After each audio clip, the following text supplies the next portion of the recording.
Yorùbá máa sọ pé inú dúndùn ló ń mọ ìyá. Olúwa mo dúpẹ́ o, ó ṣeun o, ó ṣeun o. So lóòótọ́ ni pé tí orí bá pẹ́ nílẹ̀ ó máa dire. Ní ìsìn tẹ̀tí enjoy servicing wa. Word of the mouth ẹ bá sọ fún ọ̀rẹ́ yín náà.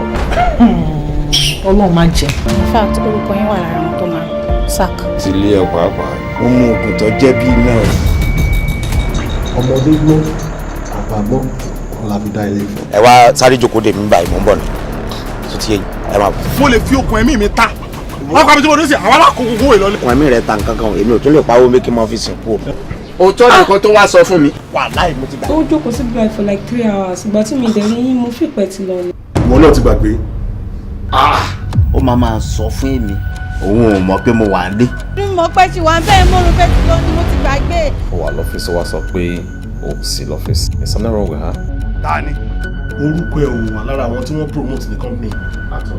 That is very bad. You should be the first staff láti promote ní iléeṣẹ́ yìí. Pé very soon wọ́n máa promote yín níbi iṣẹ́. It's a sad news. Ṣé wo ni olówó tó wà bẹ́ẹ̀? Gbà tí wọ́n á ṣe ní kọ́. Ọṣẹ yahoo náà ọ̀rí yahoo ṣe ọ̀rí kọ́bọ̀gbà náà ṣe mọ́ wádìí ṣe mẹkáníkì. Ọṣẹ yahoo ó gbowó, ó ṣe lótò ó gbowó, ó ṣe làsádà ó gbowó, ó sì pààrọ̀ ọṣẹ.